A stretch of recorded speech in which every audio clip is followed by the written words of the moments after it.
Hi guys, welcome to my channel. I am Minister LaTasha here with some quick encouraging words for you guys on today. So you all have heard the saying, give me my flowers while I'm here. You know, that's a famous saying in these times, and it is a very powerful statement in these times because it is true. You never know when someone's last day is on this earth, so you need to give them their flowers while they're here.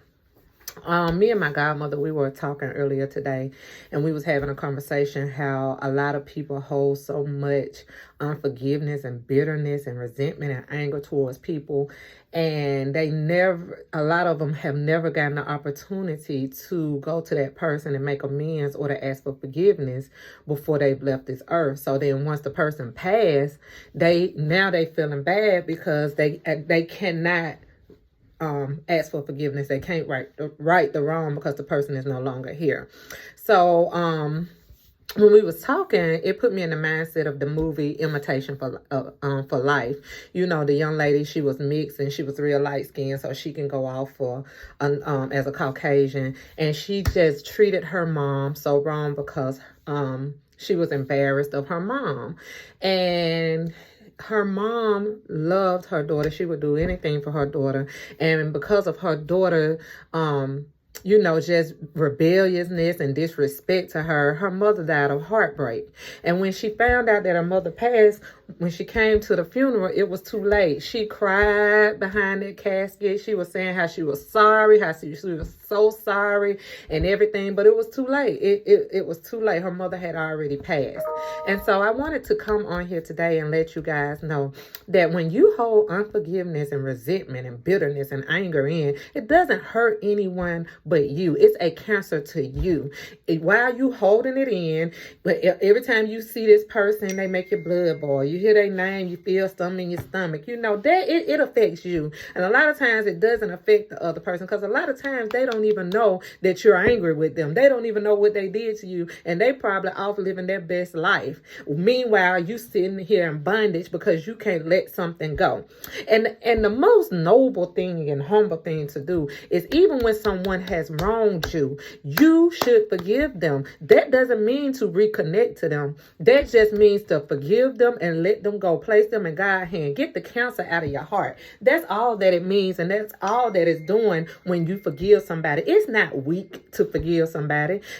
People, they trip me out. They think because they holding these grudge and I ain't never gonna talk to you no more. I ain't gonna never forgive you. You this, you ain't nothing to me, blah, blah, blah, blah, this, that it makes them look high and mighty, that it puts them at a higher standpoint, and it makes them look all strong and must. No, it does not. It does not, because at the end of the day, that's something that you got to be held accountable for, because the Bible says multiple times to forgive, to forgive, to forgive. And a lot of reasons why sicknesses creeps up on our bodies is simply because of unforgiveness that we're still holding in our hearts. That's why we say it's a cancer, because it can bring different sicknesses upon you, holding resentment and bitterness and anger and unforgiveness in. So why would you want to bring something up against yourself when you can just release it and let it go? No, I forgive you and I love you, but I ain't got to reconnect to you. I can pray and intercede for you, but I ain't got to be your best friend no more. That don't mean that I wish you no bad. That don't mean I wish you no harm. It just means that I love you and I love God and I love myself enough to say, you know what, forgive her or him, because they know not what they do. God, I place them in your hand. I wish the best for them. And you got to really wish the best for them. You got to forgive them with a sincere heart. And that's the hard part about it. Because the test is going to come after you forgive. Because a lot of times God will have you praying for that person just to see how sincere your heart is. Just to see if you can pray for the person that has wronged you. Just to see if you can sincerely pray for the person that stabbed you in your back, that robbed from you, that broke your heart. That's the real test, and it does come. Can you do it? Are you strong enough to do that? Are you a big enough person to do that?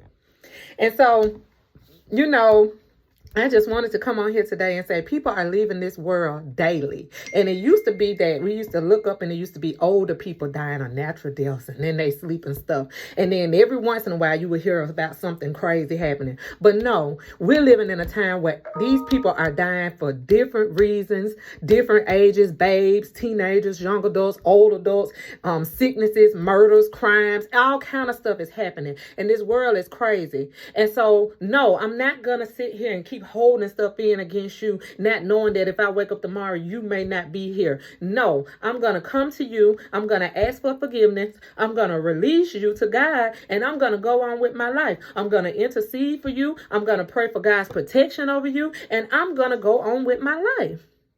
And I don't know why that's so hard for people.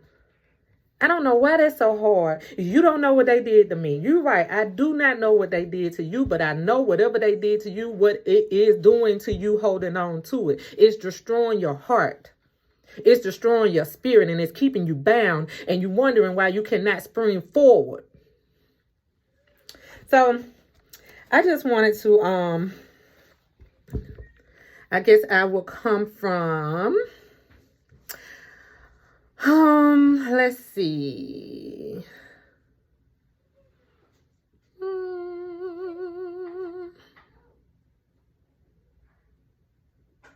Let's do